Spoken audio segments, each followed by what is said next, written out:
रामकृष्ण हरी. हरे राम राम राम हरे हरे. हरे कृष्ण कृष्ण कृष्ण हरे हरे. हरे राम राम हरे हरे. हरे कृष्ण कृष्ण कृष्ण हरे हरे. हरे राम राम हरे हरे. हरे कृष्ण कृष्ण कृष्ण हरे हरे. बोला पुंडलिक वरदा हरी विठ्ठल. श्री ज्ञानदेव तुकाराम पंढरीनाथ भगवान की जय. संत ज्ञानेश्वर महाराज की जय. जगद्गुरु संत तुकाराम महाराज की जय. वैराग्य मूर्ती संत श्रेष्ठ वामनभाऊ महाराज की जय. संत श्रेष्ठ ऐश्वर्य संपन्न भगवान बाबा की जय. वेदांताचार्य नारायण महाराज की जय. अखंड वारकरी श्री संत खंडोजी बाबा की जय. आज आपण वेदांताचार्य नारायण महाराज यांच्या जीवनचरित्रावर आधारित तिसऱ्या पर्वामध्ये सेवा प्रारंभ करत आहोत. वेदांताचार्य नारायण महाराज यांनी तारकेश्वर गडावर कोणते कार्य केले आणि कसे केले ते आजच्या या चिंतनामध्ये आपण पाहणार आहोत.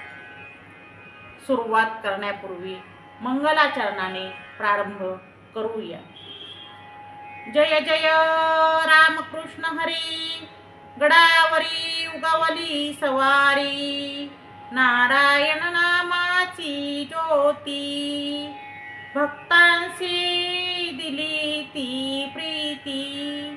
जय जय रघुकुल शिरोमणी, नारायण माऊली अवघ्या जनी. तारकेश्वराचा दीप उजळला, महिंदा गावी प्रेम मळा फुलला. पंढरीनाथा मज दाव तोंड, नाव घ्या मजकडून आनंद. काळीज माझ उरल तुझ्यात, तुझवीन बाबा मज नको अंत. हरिपाठाचा गजर हो, नामस्मरणाचा झरा भरू नये हो. माऊलीच्या चरणासी वंदन, सुरू करूया आजच वचन. नारायणं नमस्कृत्यं भक्तानां हितकारिणीं, तारकेश्वर गिरिराजे स्थापकं नमाम्यहम्. भक्तांचे कल्याण करणाऱ्या तारकेश्वर गडावर सेवा स्थापन करणाऱ्या वेदांताचार्य नारायण महाराज यांना मी नमस्कार करते. आपण आज तिसऱ्या पर्वामध्ये चिंतन सुरू करत आहोत. वेदांताचार्य नारायण महाराज यांच्या कार्यकर्तृत्वाचे तेज, त्यांच्या भक्तांवरील प्रेम आणि विरोधावर मात करत नारायण महाराज कसे उभे राहिले, एक तपस्वी जीवन ह्या सेवेतून चिंतनातून आपल्याला अनुभवायला मिळेल. संतांप्रमाणे जीवन जगणं ही एक खरी साधना आहे आणि आज आपण अशाच या महापुरुषाच्या जीवनातील एका महत्त्वपूर्ण टप्प्यावरील दृष्टांत पाहणार आहोत. वेदांताचार्य नारायण महाराज यांचा महिंदा गावातील जीवन प्रवास किती स्फूर्तिदायी आहे आणि ते प्रसंग कसे आहेत हे आपण या चिंतनातून पाहणार आहोत. वेदांताचार्य नारायण महाराज यांना जणू वैराग्यमूर्ती संत श्रेष्ठ वामनभाऊ महाराज यांनी आज्ञाच दिली की तुम्ही तारकनाथ गडावर जा आणि सेवा करा. तेथील जनतेला अज्ञानाच्या गर्तेतून बाहेर काढा असा आदेशच जणू वैराग्यमूर्ती संत श्रेष्ठ वामनभाऊ महाराज यांनी नारायण महाराजांना दिला. आणि त्याप्रमाणे आता महिंदा या गावचे लोक वेदांताचार्य नारायण महाराज यांना आपल्या गावी म्हणजे महिंदा गावी तारकनाथांची सेवा करण्यासाठी नेण्यासाठी आले आहेत. त्यांच्या मूळ गावी फुंदे टाकळी येथे पंढरपूरची वारी परत आलेली आहे आणि वेदांताचार्य नारायण महाराज हे त्यांच्या मूळ गावी त्यांच्या जन्मगावी फुंदे टाकळी येथे आहेत. आणि म्हणून महिंदा या गावचे 10-15 नागरिक हे फुंदे टाकळी येथे आलेले आहेत आणि ते वेदांताचार्य नारायण महाराजांना सांगत आहेत की महाराज आमच्या गावी चला आणि तारकनाथांची सेवा करा. आम्हाला कुणीतरी साधक हवे आहेत, उपदेशक हवे आहेत, मार्गदर्शक हवे आहेत आणि म्हणून तुम्ही चला असं साकडच जणू या नागरिकांनी वेदांताचार्य नारायण महाराज यांना घातलेला आहे. मग वेदांताचार्य नारायण महाराज हे त्यावेळी त्यांच्या वाड्यावर होते. त्यांनी त्या सर्व नागरिकांची जेवणखाण्याची व्यवस्था केली. त्यांना सांगितलं तुम्ही जेवण करा आणि मग आपण जाऊया. त्याप्रमाणे वेदांताचार्य नारायण महाराज हे या महिंदा गावच्या नागरिकांबरोबर निघालेले आहेत. त्यांच्या हातात काय आहे तर एक साधी कापडी पिशवी आणि त्यामध्ये एक धोतर आणि एक शर्ट एवढं त्यांचं सामान आणि ते बरोबर घेऊन ते निघाले आहे. मग जाण्यासाठी काय आहे, कोणतं वाहन आहे तर काही नाही. ते चालत चालत नागरिकांबरोबर निघालेले आहेत. मंडप नाही किंवा वाजत गाजत जाणं नाही, कसला खर्च नाही किंवा कसली जाहिरात नाही. या नागरिकांबरोबर आता वेदांताचार्य नारायण महाराज हे तारकनाथ गडावर निघालेले आहेत. त्यांचा पायी प्रवास चालू झालेला आहे. फुंदे टाकळी या गावापासून ते निघालेले आहेत आणि मोठा देवी या ठिकाणी आले आहेत. तेथे त्यांनी रेणुका मातेचे दर्शन घेतले आहे. रेणुका मातेचे दर्शन घेतल्यानंतर ते सर्वजण मिळून मोठाचा डोंगर खाली उतरून निघालेले आहेत. ते तारकनाथांच्या समाधीजवळ येऊन थांबलेले आहेत. जंगलाचा रस्ता आहे, दगडधोंड्याची वाट आहे आणि त्यातून हे सर्वजण चालत चालत तारकनाथांच्या समाधीजवळ येऊन पोहोचलेले आहेत. तेथे आले तर तारकनाथांची समाधी आहे. तेथे दगडी दिवा आहे आणि तो मात्र तूप घालून तेवत आहे. तेवढीच एक खूण आहे की ही तारकनाथांची समाधी आहे. जवळ एक दगडांची पोवळ रचलेली आहे. थोडासा पाऊस पडून गेला होता म्हणून थोडेसं गवत उगलं होतं आणि हिरवं झालं होतं. कुठेही झाड नाही. दूरवर एक बिब्याचं झाड दिसत आहे. मग ते सर्व वेदांताचार्य नारायण महाराजांनी पाहिलं आणि तारकनाथांच्या समाधीचे दर्शन घेण्यासाठी ते खाली वाकलेले आहेत. समाधीचं दर्शन घेण्यासाठी आपलं डोकं टेकवलेलं आहे आणि नमस्कार केलेला आहे. तेव्हा त्यांना एक दिव्य अनुभूती झालेली आहे. त्यांच्या अंगावर सरकन काटा आलेला आहे आणि दिव्यत्वाची प्रचिती झालेली आहे. त्यांनी पाहिलं जशी आपली परिस्थिती आहे, आपल्याजवळ जसं काही धन नाही तसंच तारकनाथांची परिस्थिती आहे. त्यांची परिस्थिती काय आहे तर एक दगडाची पोवळ रचलेली आहे आणि तिथे एक दगडी दिवा आहे. तेवढा मात्र तेवत आहे. तिथे राहण्याची सोय नाही किंवा थांबण्याची सुद्धा सोय नाही. मग काय करायचं दर्शन घेतलं आणि थोडा वेळ तिथं थांबून त्या सर्व नागरिकांबरोबर नारायण महाराज हे महिंदा या गावामध्ये गेलेले आहेत, जिथे त्या गावातील लोक राहत आहेत.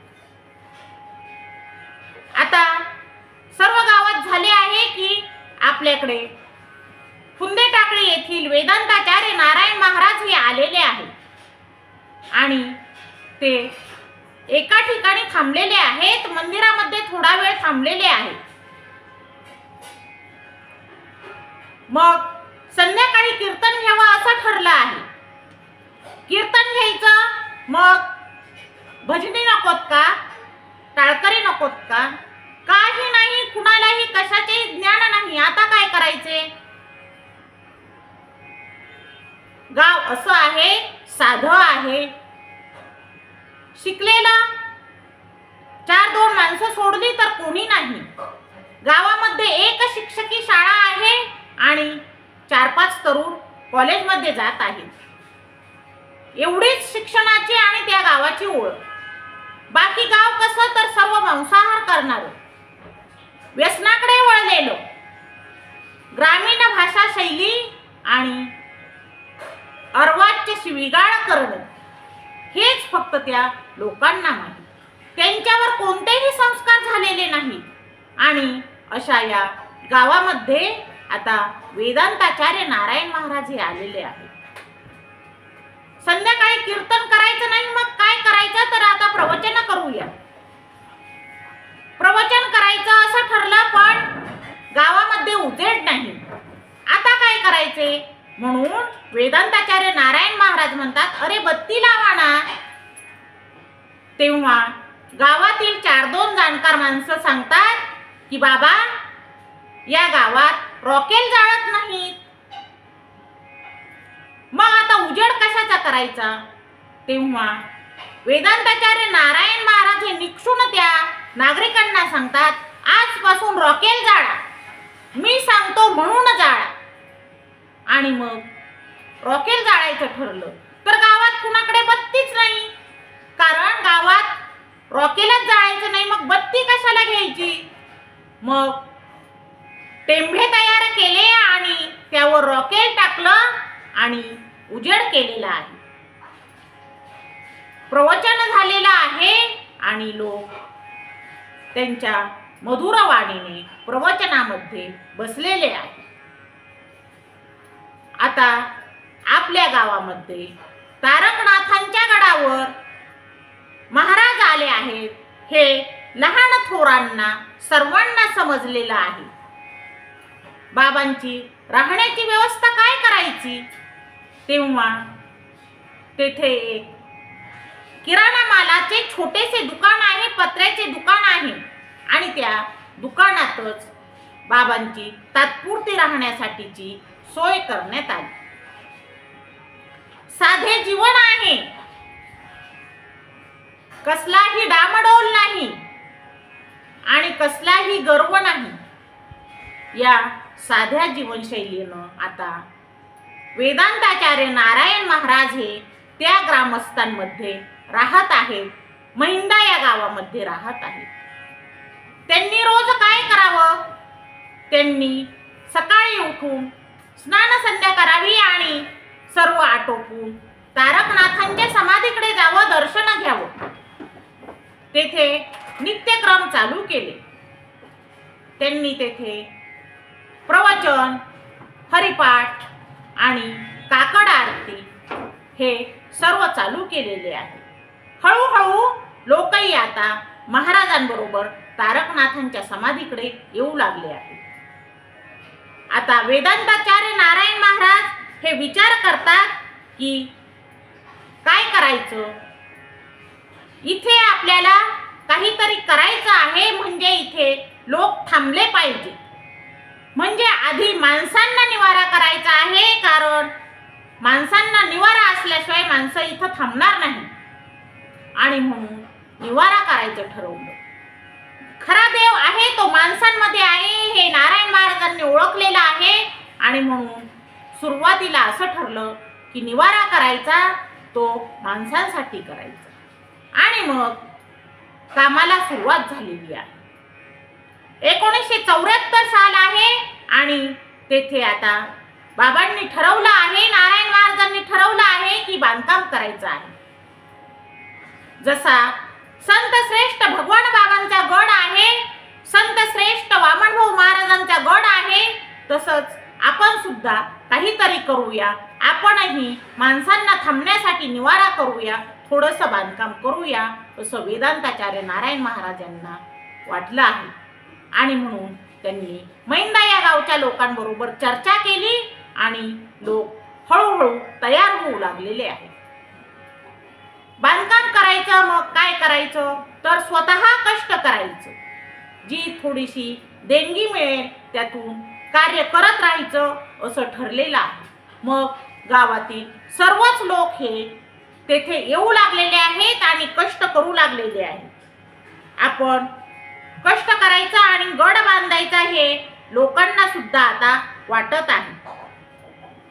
लहानसं गाव आहे आणि त्या लहानशा गावातच आता हे कार्य चालू झालेलं आहे. सर्वजण वेदांताचार्य नारायण महाराजांना सहकार्य करत आहे आणि काम हळूहळू जमेल तसं चालू केलेलं आहे. वेदांताचार्य नारायण महाराज यांचं बोलणं अतिशय गोड मधुर वाणी आहे आणि त्या मधुर वाणीने ते समाजासाठी प्रबोधन करू लागलेले आहेत, उपदेश करू लागलेले आहेत. आणि मग हळूहळू सर्व लोक हे नारायण महाराजांच्या जवळ येऊ लागले आहेत. सुरुवातीला जे काही लोक महाराजांपासून लांब पळत होते, दूर जात होते, ते आता सर्वजण हळूहळू महाराजांकडे येऊ लागलेले आहेत आणि कीर्तन प्रवचन ऐकू लागलेले आहेत, हरिपाठामध्ये बसू लागलेले आहेत आणि सर्वजण संतांच्या संगतीत राहू लागलेले आहेत. मग या संत संगतीचा काय परिणाम झाला तर जे बाजूला बसणारे लोक होते, दूर पळणारे लोक होते, ते आपण होऊन आता वेदांताचार्य नारायण महाराजांकडे येऊ लागलेले आहेत आणि त्यांना म्हणू लागलेले आहेत, बाबा मलाही तुळशीची पवित्र माळ घाला आणि मलाही रामकृष्ण हरी मंत्र दे, असं म्हणू लागलेले आहे. मग बाबांनी सुद्धा लोक जसं म्हणतील त्याप्रमाणे सुरुवात केलेली आहे. लोकांना हळूहळू मांसाहारापासून दूर सारण्यासाठी त्यांनी पवित्र तुळशीच्या माळा घालण्यास सुरुवात केलेली आहे. ते लोकांना उपदेश करू लागलेले आहेत की दारू पिऊ नका आणि व्यसन करू नका. कुटुंबातील एक जण दारू पिला तर त्या कुटुंबाचे नुकसान होत असते. ते कुटुंब हे सर्व वाताहत होत असते. म्हणून तुम्ही चांगले वागा आणि दुराचाराने वागू नका, असं नारायण महाराज सांगत आहे. लोकांच्या जवळ जाण्यासाठी बाबांनी आता त्यांच्याबरोबर बोलायला सुरुवात केलेली आहे. त्यांना जवळ बसून घ्यायला लागलेले आहेत आणि एकमेकांची ते चौकशी करत आहेत.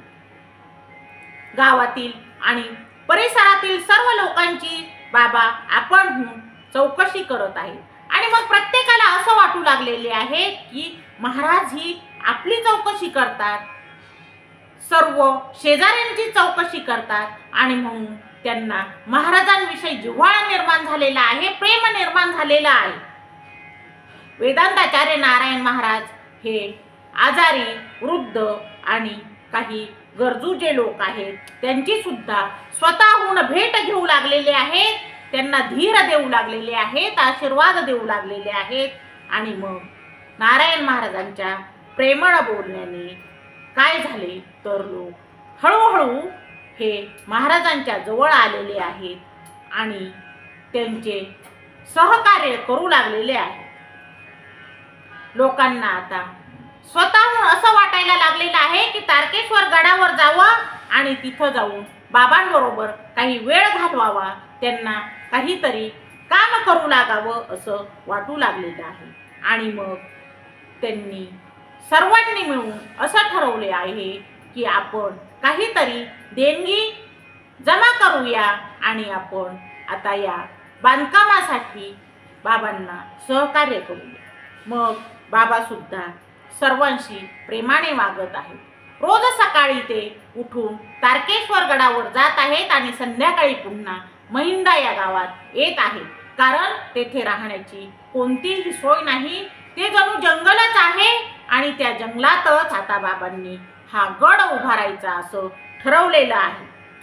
त्यांनी स्वतःजवळ जे ज्ञान आहे त्या ज्ञानाने लोकांना संदेश दिलेले आहेत आणि संदेश हे गावागावात पोहोचवण्याचं काम सुरू झालेलं आहे। त्यांनी या समाजाला कर्मयोग, भक्तियोग आणि आत्मबल वाढवणाऱ्या गोष्टी सांगितलेल्या आहेत। हेच त्यांच्या जीवनाचं कार्य आहे। कर्मण्येवाधिकारस्ते मा फलेषु कदाचन। त्यांनी कोणत्याही फळाची कधीही अपेक्षा केली आहे। त्यांनी फक्त कर्म करत करत समाजाला एक नवा मार्ग दाखवलेला आहे। आपण आता या गडाचं कार्य करायचं आहे आणि ह्या गडाचं वैभव किती आहे। या गडाच्या पूर्वेला मणिपूर नगरी, जेथे नागनाथांचं स्थान आहे, म्हणजेच आजचं मानूर गाव आहे, आणि दक्षिणेला नाग ऋषींचं वास्तव्य असलेलं नागताळा आहे। पश्चिम दिशेला मायंबा हे देवस्थान आहे। सावरगाव घाट, तेथून जवळच रुद्रेश्वर आणि काणिपनाथांची मढी आहे। एका बाजूला पाथर्डी शहर आहे, जे पार्थाच्या स्पर्शाने पुनीत झालेलं आहे। जवळच मोहटा देवी, जेथे रेणुका माता आहे, आणि त्या मोहटा देवीच्या डोंगरापासून जवळच तारकेश्वर गड आहे। हा जणू जंगलातच आहे। तारकनाथ हे या ठिकाणी का थांबले असावे, तर येथे जंगल आहे आणि या भागाला पूर्वी वाघदरा असे म्हणत, म्हणजे अनेक हिंस्र पशु सुद्धा तेथे होते, वाघ सुद्धा येत होते। असं सांगतात की या महिंदा गावचे लोक आणि भांड्याची वाडी येथील लोक सुद्धा विजयादशमीच्या दिवशी या जंगलामध्ये येत असत, वाघदरा येथे येत असत, आणि हेच स्थान तारकनाथांना आवडले असावे आणि म्हणून तारकनाथ येथे थांबले असावेत असं म्हणतात। तारकनाथ यांचं गाई गुरांवर अतिशय प्रेम होतं। त्यांच्या नुसत्या स्पर्शाने सुद्धा गाई गुरांचे आजार बरे होत असत। आजही तारकनाथ यांच्या दर्शनाला येऊन लोक तेथील विभूती अंगारा नेतात आणि गाई गुरांना लावतात, आणि त्याने सुद्धा गाई गुरांचे आजार बरे होतात अशी भावना आहे। वेदांताचार्य नारायण महाराज यांनी आता या गडावर कार्य सुरू केलेलं आहे। जेथे जातो रामराय तेथे होतो वैकुंठ पाय, या ओवीप्रमाणे वेदांताचार्य नारायण महाराज हे तारकेश्वर गडावर आलेले आहेत, आणि आता येथील सर्व वातावरण हे आध्यात्मिक झालेले आहे। जाणीजे साधूची थोरवी, परीक्षे वेगळी नाही, असेल तयाची सेवा, तयातची दिसे दैवी भावना। भाविक हो, संतांची परीक्षा ही परिस्थिती घेत असते, आणि गरिबीत, एकटेपणात, अपमानात आणि कठीण परिस्थितीत जो सेवा सोडत नाही तोच खरा साधू असतो, तोच खरा संत असतो। संत वेदांताचार्य नारायण महाराज यांची परिस्थिती ही अशीच। आपण मागील भागात पाहिले की ज्यावेळी आळंदीला गेले त्यावेळी त्यांनी घरात सांगितले नाही, आणि मित्रांकडून खाऊची असलेली जी छोटीशी मदत आहे, पैशाची मदत, जी आळंदीपर्यंत एसटीच्या भाड्याला पुरेल, ती घेऊन ते आळंदी येथे शिक्षणासाठी गेले होते। आणि पुढे ऋषिकेशला जाताना तर त्यांनी दिव्यच केलं। त्यांनी विना तिकीट रेल्वेने प्रवास केलेला आहे, आणि या आर्थिक परिस्थितीला तोंड देत देत वेदांताचार्य नारायण महाराजांनी आपले शिक्षण पूर्ण केलेले आहे आणि आता ते सिद्ध झालेले आहे, तर तारकनाथांच्या सेवेसाठी सिद्ध झालेलं आहे. तारकनाथांची सेवा करायची, तेथे सर्वांना ज्ञान द्यायचं, गावागावात आध्यात्मिक वातावरण करायचं, हे कार्य त्यांनी ठरवलेलं आहे. त्यांनी ज्यावेळी तारकनाथांवर येऊन दर्शन घेतलं, त्यावेळेस त्यांनी ठरवलं की आता येथेच आपलं कार्य करायचं आहे. आपुले करावे जीवा सारिखे, जैसे वागावे तैसे वागवावे. आता ह्या गावातच राहायचं आहे, ह्या गडावरच राहायचं आहे आणि ह्या गावाच्या आणि परिसराच्या लोकांसारखं वागायचं आहे. कुणी वृद्ध असो, विधवा असो, रडणारा असो, लहान असो, मोठा असो, सर्वांची आता सेवा करायची आहे, हे आता वेदांताचार्य नारायण महाराजांनी ठरवलं आहे. क्लेम ब्रह्मा स्म गमा पार्थ नैतत्वयुपपद्यते. हे अर्जुना, तू अशक्तपणा सोड, तू असाच दुर्बल नाही, असं श्रीकृष्ण परमात्मा अर्जुनाला या श्लोकात सांगत आहेत. श्रीकृष्ण अर्जुनाला चेतना देत आहेत. तसंच वेदांताचार्य नारायण महाराजांनी सुद्धा आता या परिसरातील लोकांना आत्मविश्वास दिला आहे आणि जे तारकनाथांच्या समाधीजवळ येत आहेत, त्या सर्वांना ज्ञान देण्यासाठी सज्ज झालेले आहे. वेदांताचार्य नारायण महाराज या समाजाला सांगतात, जरी तुम्ही गरीब असाल तरी असू दे, पण आपण सर्व मूल्यवंत आहात, हे सर्वांनी लक्षात ठेवायचं, असं वेदांताचार्य नारायण महाराज हे सर्वांना सांगत असत. सर्वांनी सेवा करायची. सेवा हे एक मोठं कार्य आहे आणि सेवा करताना लाजायचं नाही. सेवा लहान असू द्या किंवा सेवा मोठी असू द्या, ती करत राहायची. सेवा करने से कोई छोटा नहीं होता और न करने से कोई बड़ा नहीं बनता. आणि म्हणून महाराजांनी ठरवलं की जे काम असेल ते करत राहायचं. कोणतंही काम दिसू देत, ते काम नागरिकांबरोबर स्वतः वेदांताचार्य नारायण महाराज हे करत असत. त्यांनी कधीही कोणतंही काम करण्यासाठी कमीपणा मानलेला नाही. बांधकाम चालू आहे, सर्व लोक कष्ट करत आहेत आणि त्यांच्याबरोबरच स्वतः नारायण महाराज हे सुद्धा सहकार्य करत आहेत. जी लोक भाजी भाकरी खात आहेत, तीच वेदांताचार्य नारायण महाराज सर्वांबरोबर आवडीने जेवण करत आहेत, भाजी भाकरी खात आहेत. असं खेळीमेळीने आता काम चालू आहे आणि सर्वजण आनंदात आहेत. सर्वांनाच वाटत आहे की आता आपल्या तारकनाथांच्या गडावर बांधकाम होणार आहे आणि तेथे वेदांताचार्य नारायण महाराज आलेले आहेत. सेवा करायची हे ध्येय आता सर्वांनी ठरवलेलं आहे. Greatness is not in where you stand but in the direction you are moving. आपण आता सर्वांनी सेवा करायची, बांधकाम करायचं, हे ध्येय लहान थोर वृद्ध आणि महिला सर्वांनीच अंगीकारलेलं आहे. सर्वजण काम करत आहेत, पण काम करताना अनेक संकटांना सामोरे जावे लागत आहे.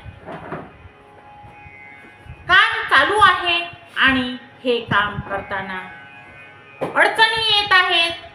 डोंगरावर बांधकाम आहे, पाण्याची सोय नाही. मग अशा वेळी बैलगाडीने टिपाडाने पाणी आणत आहे आणि हा चढ चढण्यासाठी त्या बैलांना किती त्रास होतो याची जाणीव सुद्धा वेदांताचार्य नारायण महाराजांना आहे. ते स्वतः रात्रीच्या वेळी उठून या बैलांसाठी चारा टाकत आहेत आणि स्वतः या सर्वांची काळजी घेत आहेत. सर्व लोक जसे काम करतात तसेच हे बैल सुद्धा काम करतात याची जाणीव वेदांताचार्य नारायण महाराजांना आहे आणि ते त्या बैलांची काळजी स्वतः जातीने घेत आहेत. आता काम चालू आहे. लोकांना थोडंसं समाधान वाटत आहे. एक वेळचा प्रसंग आहे की काम चालू आहे आणि अचानक वेदांताचार्य नारायण महाराज म्हणतात की माझी दाढ खूप दुखत आहे, तेव्हा दवाखान्यात जाणे गरजेचे आहे. मी आता दवाखान्यात जाऊन येतो, त्याशिवाय काही बरे वाटणार नाही. मग वाहनाची सोय होती का हो त्यावेळी? तर नाही. पायी जायचे. तारकेश्वर गड ते पाथर्डी हे अंतर 10-12 किलोमीटरचे. मग त्यांनी लोकांना सांगितले मी आत्ता जातो आणि दवाखान्यातून गोळ्या औषध घेऊन येतो. आणि लगेचच महाराज निघाले. चालत चालत निघाले आणि काही वेळातच ते 1-2 तासात परत आलेले आहेत. तेव्हा लोक विचारतात की बाबा तुम्ही लगेच का परत आले आहात? तुम्ही दवाखान्यात का गेले नाही? तेव्हा वेदांताचार्य नारायण महाराज सांगतात की मी दवाखान्यात जाऊन पुन्हा आलेलो आहे. लोकांना मात्र विश्वास वाटत नाही. एवढ्या कमी वेळात तुम्ही पाथर्डी येथे जाऊन दवाखान्यात जाऊन परत कसे येऊ शकता? यासाठी तर पूर्ण दिवसच लागेल. तेव्हा वेदांताचार्य नारायण महाराज खिशात हात घालतात आणि खिशातून गोळ्या औषध बाहेर काढतात आणि त्या ग्रामस्थांना दाखवतात आणि म्हणतात हे पहा औषध आणि गोळ्या, मी दवाखान्यात जाऊन पुन्हा आलेलो आहे.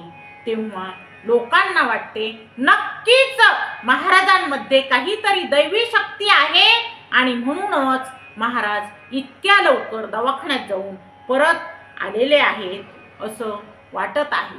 बाबांवरची भक्ती वाढत आहे. आजूबाजूचा परिसर समाज हा गोळा होत आहे आणि सहकार्य करण्यासाठी कष्ट करण्यासाठी येत आहे.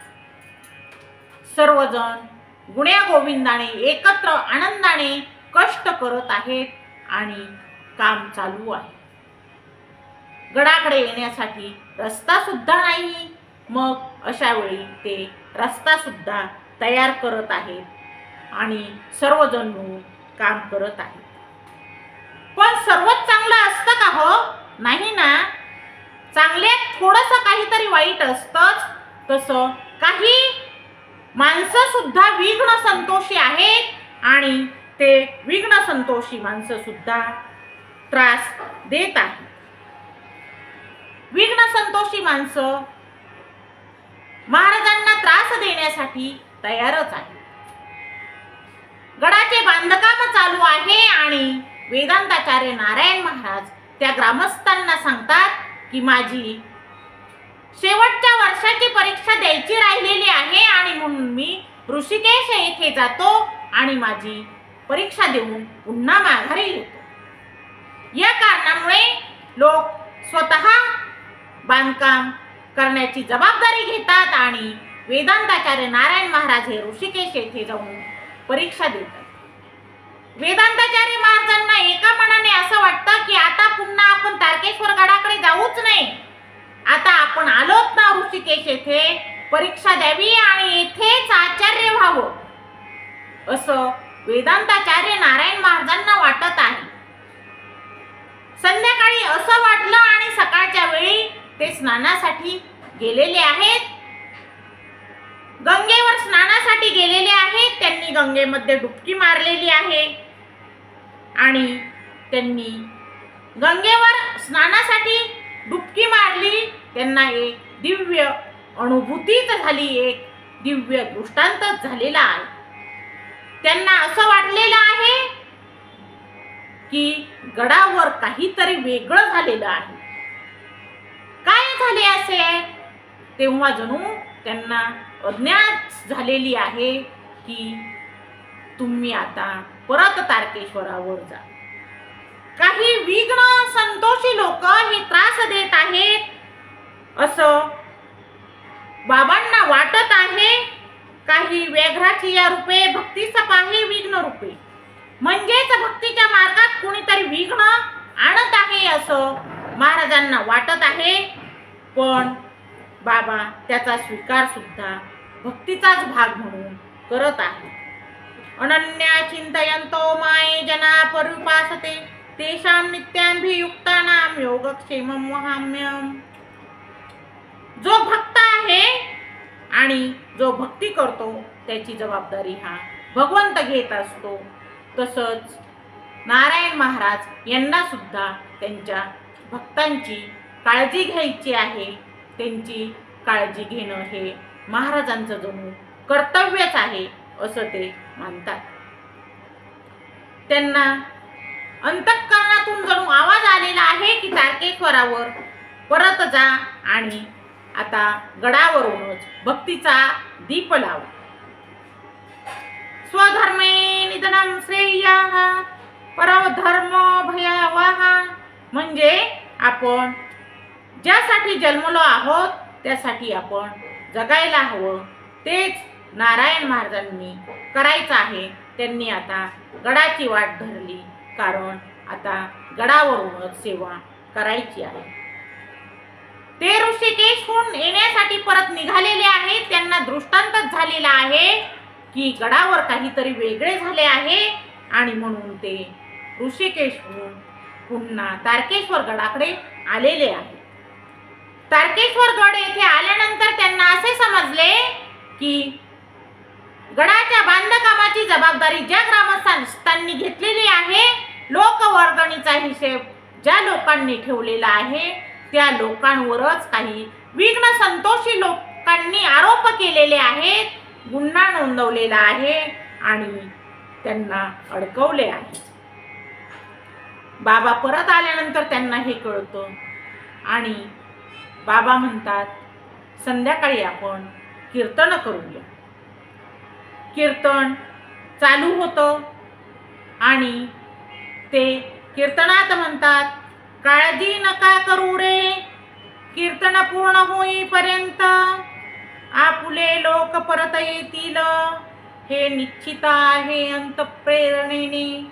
कीर्तनाचे निरूपण चालू आहे आणि ते कीर्तनामध्येच समाजाला सांगत आहे की बाबांनो, काळजी करू नका, जरी आपले लोक अडकवले असले, गेले असले तरी हे आपलं आत्ताचं कीर्तन संपेपर्यंत आपले गेलेले लोक परत येतील असा विश्वास आहे।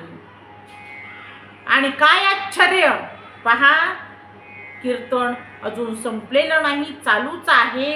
11-12 वाजता जे अडकवलेले लोक आहेत, निर्दोष लोक आहेत, भक्त आहेत, ते परत आलेले आहेत आणि सर्वांच्या डोळ्यात पाणी आलेलं आहे। जयान सोडितसे आपुले, तयाचे कैका जन सरे। जो परमेश्वराच्या भक्तीत लीन आहे त्याचे कार्य कधीही अपूर्ण राहणार नाही।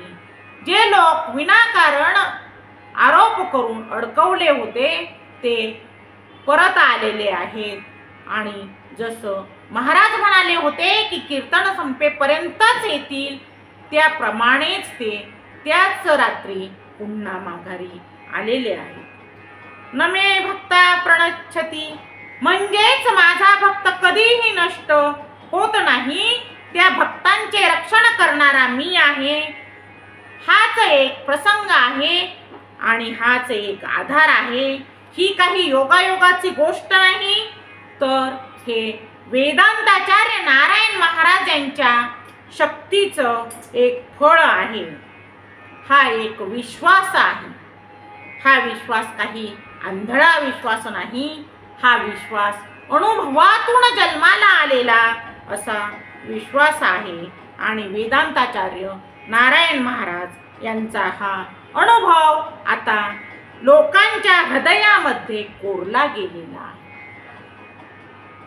तारकेश्वर गड गाव आणि परिसरातील सर्व लोकांना वेदांताचार्य नारायण महाराजांच्या कार्याची महती समजलेली आहे आणि लोक वेदांताचार्य नारायण महाराज यांच्याजवळ आपले काही संकटे, काही गाऱ्हाणे घेऊन येऊ लागलेले आहेत की जेणेकरून महाराज त्यावर काहीतरी उपाय देतील किंवा त्यातून काहीतरी मार्ग काढतील असं आता या जनतेला वाटत आहे, समाजाला वाटत आहे।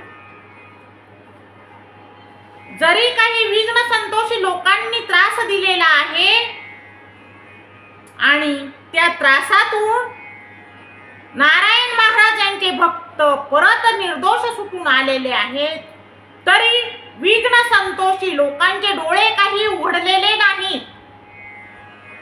त्यांना अजून वाटते आपण काहीतरी कुरघोड्या कराव्यात आणि त्यांचे जे दुराचाराचे वागणे आहे ते थांबवण्यासाठी ते तयार नाही. त्याचप्रमाणे ही काही आडदांड माणसे ही वेदांताचार्य नारायण महाराजांना नेहमी त्रास देऊ लागली. मग आता वेदांताचार्य नारायण महाराज यांना वाटतंय की मी या समाजासाठी कार्य करत आहे, यात माझे तर काहीच हित नाही, माझे तर येथे कोणीच नाही, हे सर्व समाजासाठी आहे आणि मग हे लोक मला त्रास का देत आहेत, राग येत आहे. मग काय झाले, आता येथे राहायचंच नाही, काही का होईना, आता येथून निघून जायचं, थेट ऋषिकेशला जायचं आणि आपलं तिथं आचार्य पदाचं स्वप्न पूर्ण करायचं, असाच विचार आता वेदांताचार्य नारायण महाराजांच्या डोक्यात पुन्हा येऊ लागतो. कारण ही आडदांड माणसं, विघ्न संतोषी माणसं त्रास देणे काही थांबवत नाहीत आणि त्या त्रासाला कंटाळून संध्याकाळच्या वेळी वेदांताचार्य नारायण महाराज हे गडावरून खाली उतरतात आणि म्हणतात आता इथे राहणेच नको, आपण जाऊयात ऋषिकेशला. थंडीचे दिवस आहेत आणि संध्याकाळची वेळ आहे. बाबा भांड्याची वाडी येथे आलेले आहेत. पायाने रस्ता चालत आहेत, अंधार पडलेला आहे आणि म्हणून निर्णय घेतात की भांड्याची वाडी येथेच आता आपण थांबायचं आहे, आपण येथे थांबूया. भांड्याची वाडी येथे सुद्धा प्रेमळ लोक आहेत जे नेहमी तारकेश्वर गडावर येत आहेत. त्यातच एक शिक्षक आहेत आणि त्या शिक्षकांचे विशेष प्रेम हे वेदांताचार्य नारायण महाराज यांच्यावर आहे. म्हणून वेदांताचार्य नारायण महाराज हे त्या शिक्षकांच्या घरीच मुक्काम करण्याचे ठरवतात. अचानकपणे महाराज घरी आले म्हणून त्या शिक्षकांना थोडंसं आश्चर्य वाटतो आणि आनंद सुद्धा वाटतो. म्हणतात, महाराज न सांगता आलात, कुठे आलात? मग चहा पाणी वगैरे होतं आणि विश्रांती घेतात, चर्चा करतात. त्यावेळी त्या शिक्षकांना बोलता बोलता झालेलं सर्व घटना, झालेली परिस्थिती हे सर्व वेदांताचार्य नारायण महाराज सांगत असतात आणि म्हणतात, आता मी येथे थांबणार नाही, मी आता ऋषिकेशला जाणार आहे. आता मला येथे गड बांधणे नको किंवा काही नको, कारण मी चांगले करत आहे आणि सर्व लोक मात्र त्रास देत आहेत. संध्याकाळी शिक्षकांच्या घरी जेवणे झाली आणि त्या शिक्षकांनी वेदांताचार्य नारायण महाराजांचे मन वळवण्यासाठी खूप प्रयत्न केला. महाराज प्रेमळ लोक आहेत, परिसरातील लोक हे प्रेमळ आहेत, त्यांना संस्कारांची गरज आहे आणि तुम्ही असा निर्णय घेऊ नका, असा मन वळवण्यासाठीचा खूप प्रयत्न त्या शिक्षकांनी केलेला आहे. परंतु महाराज हे मात्र स्वतःच्या निश्चयापासून ढळत नाहीत, ते स्वतःच्या निश्चयावर ठाम आहेत की नाही, मी आता येथे थांबणार नाही, मला आता येथून जायचे आहे, असे महाराज म्हणतात. आणि शेवटी सर्वजण झोपी जातात. सर्वजण झोपी जातात. वेदांताचार्य नारायण महाराज यांना सुद्धा झोप लागते आणि काय होते तर स्वतः तारकनाथ महाराज हे आकाश मार्गाने घोड्यावर बसून येत आहेत असं स्वप्नामध्ये, झोपेमध्ये वेदांताचार्य नारायण महाराज यांना वाटत आहे. वेदांताचार्य नारायण महाराज यांना वाटत आहे की आपण स्वप्नात आहोत आणि म्हणून आपल्याला तसा भ्रम होत आहे. म्हणून ते उठून बसतात. तर खरोखरच तारकनाथ महाराज हे नवनाथांच्या वेशभूषेमध्ये आलेले आहेत. हे वेदांताचार्य नारायण महाराज पाहतात आणि त्यांना वंदन करतात, त्यांना नमस्कार करतात. त्यांची ती वेशभूषा पाहून आश्चर्य व्यक्त करतात आणि तारकनाथांचे पाय धरतात. त्यावेळी तारकनाथ महाराज म्हणतात, कुठे चाललास तू? कुठे निघाला आहेस तू? तेव्हा वेदांताचार्य नारायण महाराज म्हणतात, मी आता इथे थांबत नाही.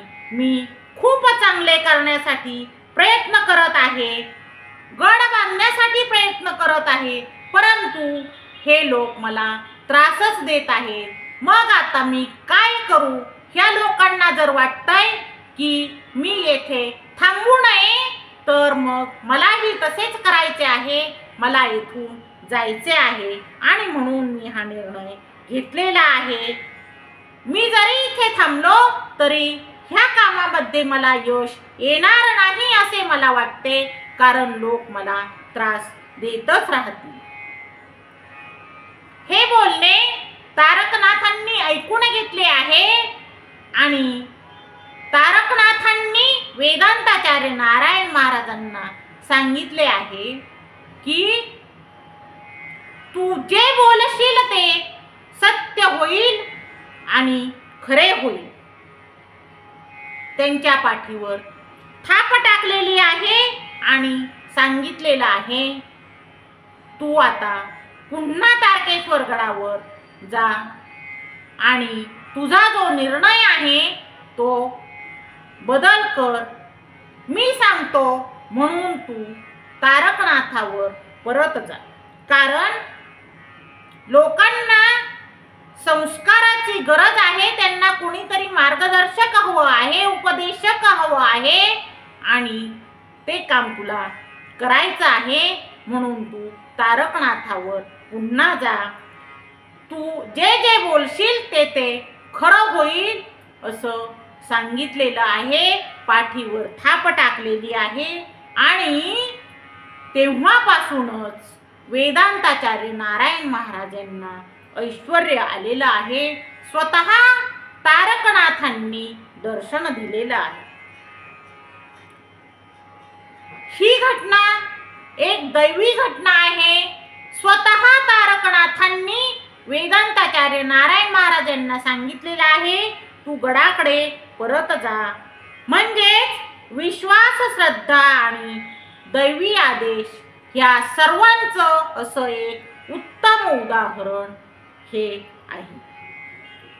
गुरु कृपेविन काळजी न फाटे, तुका म्हणे आत्मा सावध जावे. गुरुची कृपा असल्याशिवाय अंतःकरणाची शुद्धी होत नाही. वेदांताचार्य नारायण महाराज हे रागाने गेले होते, पण गुरुरूपाने तारकनाथांनी तेथे येऊन त्यांना योग्य दिशा दिलेली आहे. मनाईसा ठेवा नेमी, तयासी ठावे देवपणी. संतांचे चरण सेवा करा, समाधान लाभे सर्वदा. आपलं मन हे शांत ठेवा, संत मार्ग सोडू नका. आणि बाबा रागाने गेले, पण तारकनाथांनी त्यांचे मन वळवले आणि बाबा पुन्हा तारकेश्वर गडाकडे आलेले आहेत. नाथपंथातील ग्रंथांमध्ये गुरुकृपायोग, नाथ संप्रदाय इतिहास, सिद्धचक्र ग्रंथ यामध्ये गुरुचे प्रगट होणे हे मुख्य घटक आलेले आहेत. गुरु निस्सीम करणी करी, शिष्य तया लाज न फेडी. जेव्हा गुरु हे उपदेश करत असतात त्यावेळी शिष्य हे त्यांचं ऐकत असतात आणि हेच काम शिष्याचं असतं. गडाचं कार्य चालूच आहे आणि समाजामध्ये अडथळे निर्माण करण्याचं काम सुद्धा चालूच आहे. लोकांचा त्रास सुरूच आहे. वागणुकीत त्रासदायक अशी वृत्ती आहे, उपेक्षा आहे आणि हे पाहून बाबा अंतर्मुख होत आहेत. त्यांनी रागाच्या भरात जरी गड सोडलेला आहे तरी तारकनाथांनी त्यांना दर्शन दिलं आहे आणि परत आणलेलं आहे. नाथांनी सांगितलं आहे, तू जे बोलशील तसेच होईल. तू सिद्ध झालास. आता समाज तुझ्या माध्यमातून हा उठेल असं सांगितलेलं आहे. लोकांनी पाहिले की सकाळी सकाळी बाबा पुन्हा गडावर आलेले आहेत. सर्वांना आनंद झालेला आहे. बाबा कुठे गेले होते ते कुणालाही माहीत नव्हते आणि म्हणून लोकांनी विचारले, बाबा कुठे गेले होते तुम्ही? त्यावेळी बाबा म्हणाले, मला राग आला होता म्हणून मी गेलो होतो, पण तारकनाथांनी दर्शन दिलं आहे. आता मागे वळून पाहणार नाही आणि आजपासून हा तारकेश्वर गड आहे. तारकनाथांनी दिलेलं हे ऐश्वर्य आहे. आता येथेच थांबायचं. गडावर चैतन्य आलेलं आहे आणि लोक श्रद्धेनं आता तिथे येऊ लागलेले आहे. बाबा आता पूर्वीपेक्षा जास्तच ताकदीने काम करायला लागलेले आहेत, कारण त्यांना स्वतः तारकनाथ महाराजांनी दर्शन दिलेलं आहे आणि म्हणून त्यांच्यात एक दैवी प्रेरणा अशी निर्माण झालेली आहे. एका रात्रीत त्यांना दैवी स्फूर्ती आलेली आहे आणि संतांच्या मनात नवा प्रकाश हा आलेला आहे. जेथे हार मानली जाते तेथे दैवी शक्ती हस्तक्षेप करत असते. जेथे अंधार असतो तिथेच प्रकाश उतरत असतो. संत हे दैवाचे वाहक असतात आणि मार्ग हरवलेल्यांना दिशा देणारे ते दीपस्तंभ असतात. ते दीपस्तंभ असतात. गडाचे काम चालू आहे. बाबा अजूनही रोज संध्याकाळी महिंदा या गावी जात आहेत, कारण निवासाची सोय नाही. तेथे जायचे आणि सकाळी उठून पुन्हा तारकेश्वर गडावर यायचे हा नित्यक्रम चालू आहे. त्यांच्या जेवणाची सोय सुद्धा तेथील ग्रामस्थ हे मोठ्या प्रेमाने करत आहेत. बाबा बालब्रह्मचारी आहेत, तपस्वी आहेत आणि वाचासिद्धी आहेत. हे आता सर्व लोकांना, समाजाला, परिसराला कळलेलं आहे. बाबांची महती ही दूरवर जाऊन पोहोचलेली आहे. सर्वजण गडाकडे येऊ लागलेले आहेत आणि मदत करू लागलेले आहेत. दक्षिणा देऊ लागलेले आहेत. बांधकामासाठी स्वतः कष्ट करत आहेत. ज्यांच्याकडे देण्यासाठी काही नाही ते स्वतः तिथे येऊन कष्ट करत आहेत की बाबांना तेवढेच सहकार्य होईल, ही त्यामागची भावना आहे आणि मग सर्वजण मिळून हे कार्य करत आहेत. प्रथम माणसांकरता निवारा केलेला आहे, कारण बाबा म्हणायचे देव हा माणसात आहे आणि म्हणून आधी त्यांना निवारा करा. नंतर बाबांना राहण्यासाठी माडी केलेली आहे. बाबांची अध्यात्माची ताकद ही भाऊ बाबा यांच्याप्रमाणे आहे, हे आता समाजाने मान्य केलेले आहे आणि लोक हे तारकेश्वर गडाकडे येऊ लागलेले आहेत. मोठ्या प्रमाणावर लोक देणगी देऊ लागलेले आहेत. वेदांताचार्य नारायण महाराज यांची वाणी मधुर आहे. ते सर्वांशी प्रेमाने बोलत आणि पारंपरिक संतांच्या अभंगावर कीर्तने करून ते लोकांच्या डोळ्यात अंजन घालत असत. बाबांना अन्नदान करणे, वस्त्रदान करणे हे आवडत असे. ते नेहमीच अन्नदान आणि वस्त्रदान करू लागलेले आहे. जो गडावर येईल तो उपाशी जाणार नाही, असं वेदांताचार्य नारायण महाराज म्हणत आता गडावरच अन्नदानाचे कार्यही चालू केलेले आहे. वस्त्रदानही करत असत. एकदा एक घटना घडली. त्यांचे मूळ गाव असलेले फुंदेटाकळी येथे जळीत झाले. मोठ्या प्रमाणावर जळीत झालेले आहे. 10-12 जणांची घरं जळालेली आहे. आणि ही बातमी वेदांताचार्य नारायण महाराजांना समजली आहे. बातमी समजल्यानंतर महाराज आपल्या गावी गेले आणि त्यांनी तेथे जाऊन पाहिलेलं आहे. तेव्हा ते म्हणतात, घरे जळाली, जळू देत ती घरे. जुनी घरे होती, बरे झाले, नवीन घरं मिळतील आता तुम्हाला. तुमची घरं नवीन होतील.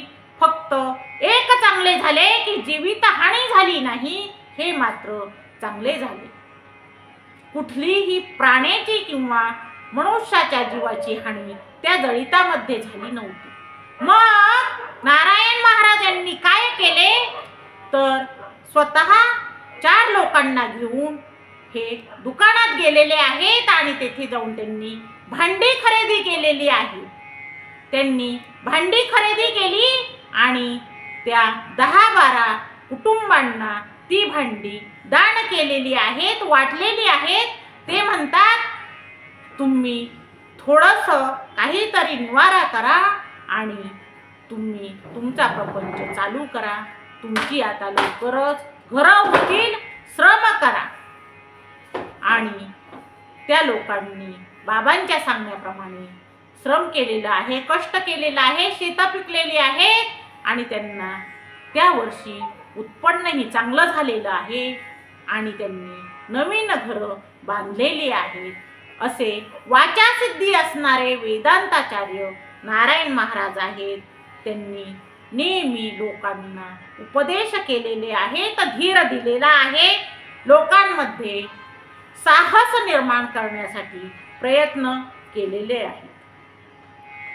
बाबा म्हणत, देव आहे तो माणसात आहे. मग माणसांना गडावर येण्यासाठी रस्ता पाहिजे. तेव्हा त्यांनी जागृती केली आणि जसं गडाचं बांधकाम केलं तसा कच्चा रस्ता सुद्धा तयार केलेला आहे. त्यांनी प्रेमाने सेवा करून श्रद्धा वाढवलेली आहे. तस्मात् सर्वेषु कालेषु मामनुस्मरायुध्यच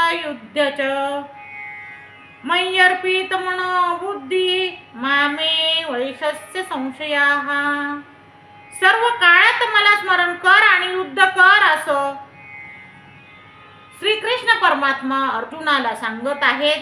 मन व बुद्धी माझ्यात अर्पण कर आणि तू निसंशयपणे माझ्याकडे येशील. त्याप्रमाणे आता वेदांताचार्य नारायण महाराज यांचे नाव आता सगळीकडे होऊ लागलेले आहे. भाऊ बाबा यांच्याप्रमाणेच आता बाबांचे नावही सगळीकडे होऊ लागलेले आहे. आदराने भक्तिभावाने सर्वजण नारायण महाराज यांच्याकडे येऊ लागलेले आहेत आणि आपल्या अडचणी शंका या बाबांना सांगू लागलेले आहेत. त्याच्यातून मार्ग काढू लागलेले आहेत, त्याच्यावर उपाय विचारू लागलेले आहेत. अशा प्रकारे वेदांताचार्य नारायण महाराज यांचे नावाची महती, कार्याची महती सगळीकडे होऊ लागलेली आहे. त्यांची कीर्ती ही वाढतच आहे. जसे बोलत तसे होई, म्हणजेच संत श्रेष्ठ वामनभाऊ महाराज यांच्याप्रमाणेच वाचा सिद्धी आहे असं आता समाज म्हणू लागलेला आहे. आणि समाजातील परिसरातील सर्वच लोक त्यांना प्रति वामन भाऊ असं म्हणू लागलेले आहे. प्रति वामन भाऊ ही उपाधी त्यांना समाजातील लोकांनी दिलेली आहे आणि सर्वांना त्यांच्या कीर्तीचे महत्त्व कळलेले आहे. वेदांताचार्य नारायण महाराज यांच्या नारळी सप्ताहाची सुरुवात तर खूपच मजेशीर आहे. त्यांचे नारळी सप्ताह कसे सुरू झाले ते पहा. काळेवाडी हे गाव आहे. तेथे दरवर्षी महादेवाची यात्रा भरत असे. तर महादेवाची यात्रा ही या वर्षी सुद्धा भरलेली आहे. आणि मग काय झाले, लोक गंगेवर गेले, कावडीचे पाणी आणले, महादेवाला पाणी घातलेले आहे. आणि संध्याकाळी 4 वाजता दर्शनासाठी महिला, लहान मुले, नागरिक हे मंदिराकडे येऊ लागलेले आहे. ज्यावेळी सर्व लोक मंदिराकडे येऊ लागलेले आहेत त्यावेळी त्यांनी एक आश्चर्य पाहिले, नवल पाहिले. त्या मंदिराच्या बाहेर असलेल्या नंदीचे तोंड पूर्वेकडे झाले होते हे सर्वांनी पाहिले. सर्वजण घाबरले, सर्वांना भीती वाटली. काय झाले असेल, काय झाले असेल, नंदीचे तोंड पूर्वेकडे कसे झाले असेल.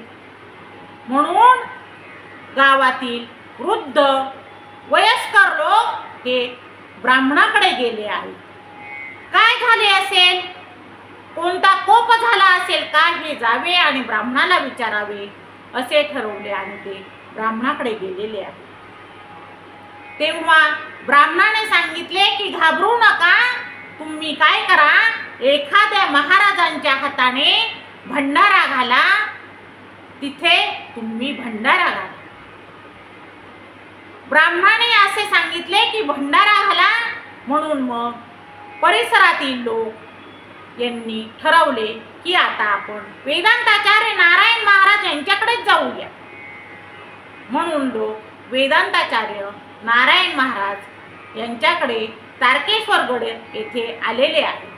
तारकेश्वर गड येथे आले, तेथे तारकनाथांच्या समाधीचे दर्शन घेतले आणि महाराज कुठे आहेत म्हणून विचारले. तेव्हा त्यांना समजले की महाराज शेकटे या गावी गेलेले आहेत. म्हणून लोक तेथून तसेच शेकटे या गावाकडे निघाले. शेकटे या गावी गेले आणि विचारले की वेदांताचार्य नारायण महाराज इथे आले आहेत ना. तेव्हा त्यांना समजले की ते थोड्या वेळापूर्वीच त्यांच्या मूळ गावी फुंदेटाकळी येथे गेलेले आहे. संध्याकाळी त्यांचे तेथे कीर्तन आहे. मग लोक शेकटे या गावाहून पुन्हा फुंदेटाकळी या गावाकडे आलेले आहे. त्यावेळी संध्याकाळी कीर्तन होते. कीर्तनासाठी सर्वजण तेथे थांबलेले आहेत. सर्वांनी कीर्तन होईपर्यंत तेथे श्रवण केले आहे आणि नंतर तेथे महाराजांची भेट घेतलेली आहे. आम्ही का आलो आहोत, कशासाठी आलो आहोत ही घडलेली हकीकत त्यांनी वेदांताचार्य नारायण महाराजांना सांगितलेली आहे. आणि म्हणतात की महाराज मग आता काय करायचे, भंडारा घालायचा आहे, मग तुम्ही याल ना आमच्या गावी भंडारा घालण्यासाठी. तेव्हा वेदांताचार्य नारायण महाराजांनी होकार दिलेला आहे, हो मी येईल. आणि मग 7 दिवसाचा कार्यक्रम ठेवलेला आहे, भंडारा करायचा ठेवलेला आहे. 7 दिवस नामस्मरण ठेवलेलं आहे. विष्णू सहस्रनाम, हरिपाठ, काकड आरती, प्रवचन, कीर्तन आणि हरिभजन ठेवलेलं आहे. 7 दिवस कार्यक्रम करायचा आणि शेवटच्या दिवशी काला करायचा असं ठरलेलं आहे. 7 दिवस स्वतः नारायण महाराज तेथे थांबलेले आहे. नामस्मरण झालेलं आहे आणि त्या कार्यक्रमामध्ये शेवटच्या दिवशी काल्याच्या दिवशी एक नवलच घडलेलं आहे. काल्याचा कार्यक्रम झालेला आहे, कीर्तन झालेलं आहे आणि त्याच वेळी वाजत गाजत काही लोक आलेले आहेत.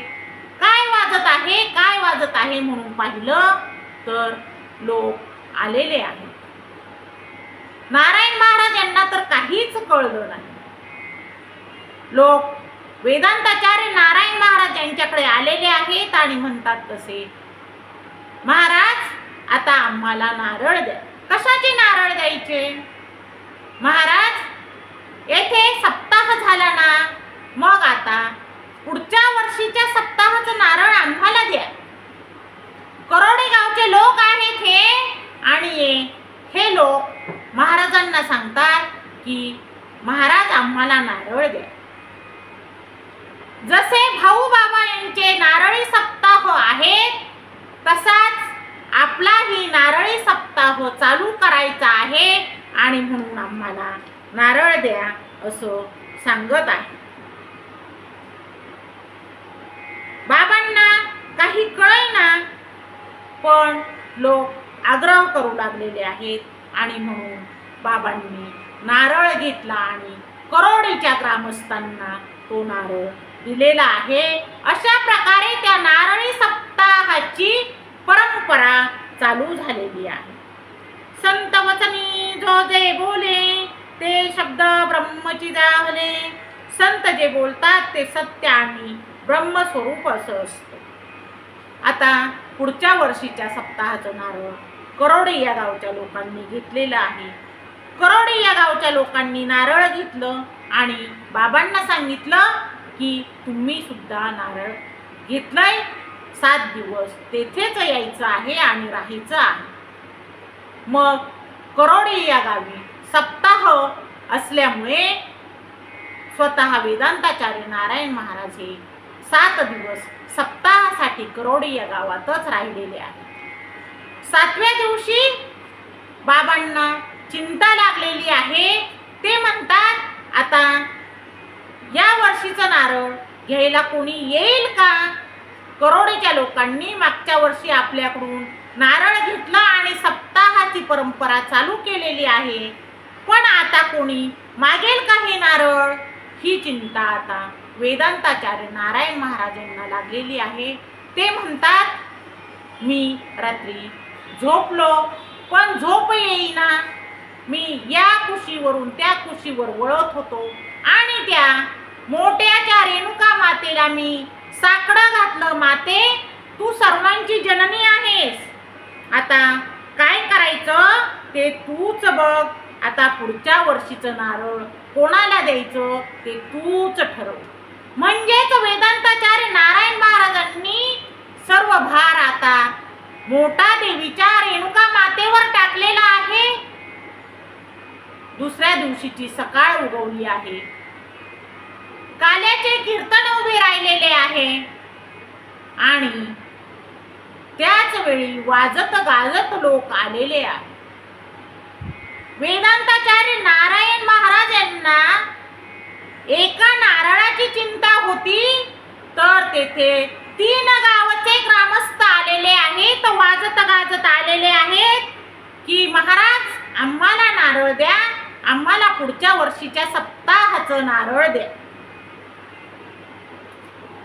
वेदांताचार्य नारायण महाराज म्हणतात मी रेणुका मातेला सांगितलं होतं जननी तूच पुढच्या वर्षीच्या सप्ताहाचं नियोजन कर, तर त्या मातेनं 3 वर्षांच्या सप्ताहाचे नियोजन केलेले आहे.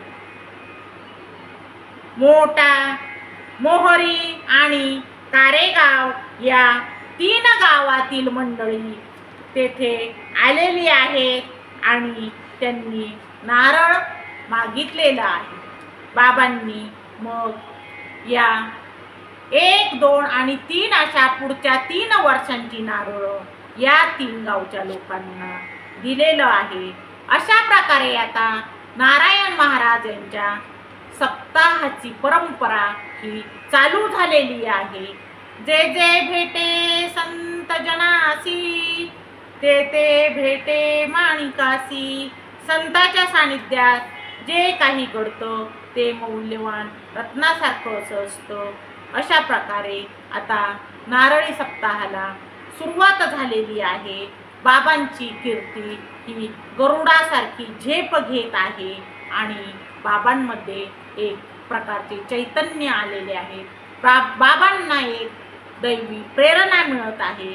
अशा प्रकारे आता वेदांताचार्य नारायण महाराज यांचं कार्य हे पुढे पुढे सुरूच राहत आहे.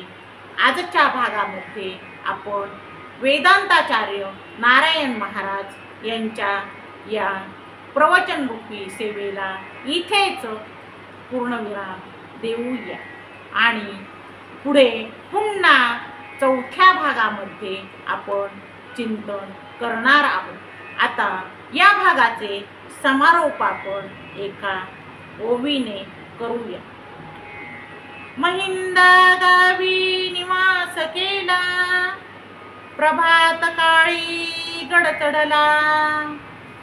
देवघर होती काळी माती, बाबांनी केली सेवा भारती.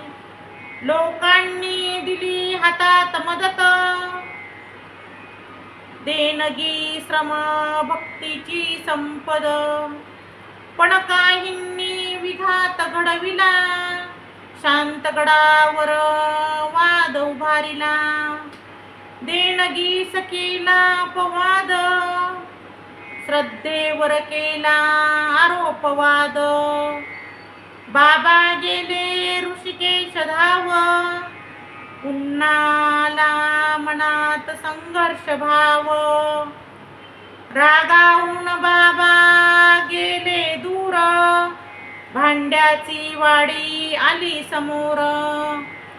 तिथेच आले गडाचे देव, तारखणात दिले परिवर्तनाचे भाव. बाबा परतले गड उठविला, प्रवचन कीर्तन भाव जागविला. नारळी सप्ताहाची कथा निराळी, गमतीत झाली भक्तीत न्हाली. काळेवाडीच नंदीच तोंड, पूर्वेकडे वळलं अनोख खोंड. भंडारा केला नारळ मागितले, कोट्यवधींनी नाम जपले. शिष्य तयार भक्त वाढले, सेवेचे दीप सर्वत्र लागले. नारायण बाबा संत सजीव, तारकेश्वराचा झाला तेजोदीप. गड उभा राहिला भक्तीतून, नाही झाला मोह गर्व तू. जिथं नाम आहे तिथं तो ठावा, नारायण बाबा आमचा दावा. त्रास झाला संकट आले, पण पाय न डगमगले बाबा झाले. भक्तांची ओढ प्रेम निराळ, गडावरच फुललं पंढरपूर सगळं. म्हणून हे जीवन सेवा धर्म, नाही गर्व नाही वैराच कर्म. स्मरावं नाम करावा सत्कार, नारायण महाराजांचे चरणी प्रणिपात साकार. बोला पुंडलिक वरदा हरी विठ्ठल, श्री ज्ञानदेव तुकाराम. पंढरीनाथ भगवान की जय. संत ज्ञानेश्वर महाराज की जय. संत जगद्गुरु तुकाराम महाराज की जय. संत श्रेष्ठ वैराग्य मूर्ती वामनभाऊ महाराज की जय. संत श्रेष्ठ ऐश्वर्य संपन्न भगवान बाबा की जय. वेदांताचार्य नारायण महाराज की जय. आजन्म वारकरी श्री संत खंडोजी बाबा की जय. रामकृष्ण हरी, रामकृष्ण हरी, रामकृष्ण हरी.